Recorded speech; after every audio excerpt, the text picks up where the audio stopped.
Welcome back to Newsmax Now. Earlier in the show, we asked you what you thought about Ted Cruz and John Kasich teaming up to take down Donald Trump.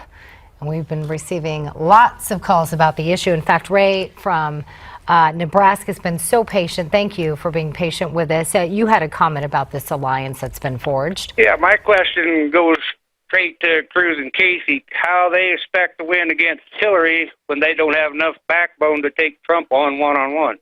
And that's a fair question, Ray. Now, what is going to happen in Cleveland? Normally, that's the time, even after there's been some sharp elbows during the primary campaign, it's a time to unify. That's what Reince Priebus is hoping for, that the party can unify. And so whoever the nominee is, that is their job, is to rally the party together, because if they don't, then the party isn't going to work. But people will point to polling information, as Pete Seat did in our prior segment, talking about that 17 consecutive polls showed John Kasich beating Hillary Clinton. Right. What I would say is that when the general election starts, everything starts anew.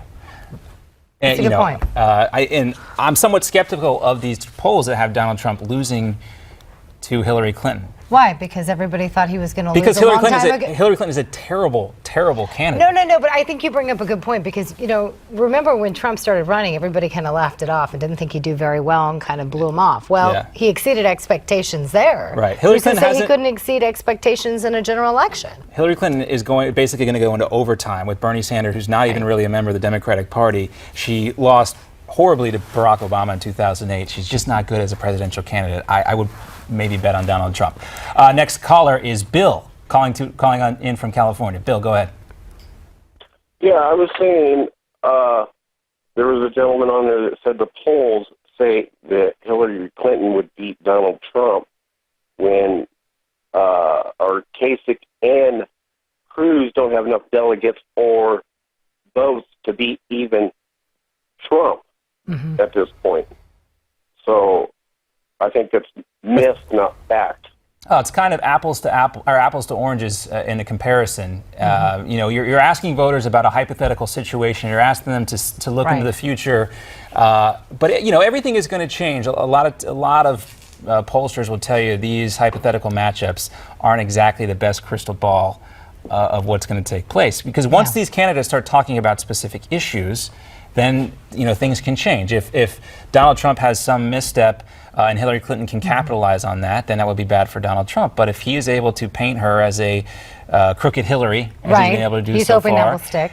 The other thing too, I don't think that these polls that have Donald Trump losing to Hillary Clinton take into account is how many new voters have come into the primary process this far. You're right, because a lot of them don't count independents. Steve from Florida joins us now here on Newsmax Now. You have a question or comment? Yes, hi. Hi. I was referring to a guest you had on earlier talking about polls. He was pushing Kasich. Yeah, well, Pete Seat. Well, I don't know where he got his numbers from, but he's way off base. And how so? How so? Donald Trump will have more votes from NPAs. Nobody's mentioned NPAs. Independent voters, no party affiliation is what you're talking about. No party affiliation. Right.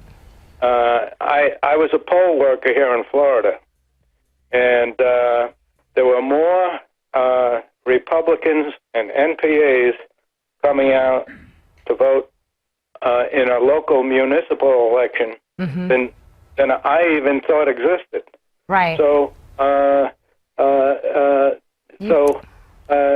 Kasich, he's washed up. Cruz, he ought to go back to Texas. He sounds like a lost preacher. You bring up some really good points, Steve, and we appreciate all your comments. You're right. A lot of these primaries, not all of them, especially Florida, independents can vote. So you bring up a valid point. We still don't know how that's going to factor into everything. A lot of new voters participating in this election cycle. It will be a factor for sure. Same thing with Bernie Sanders, bringing out a lot of independent voters as well.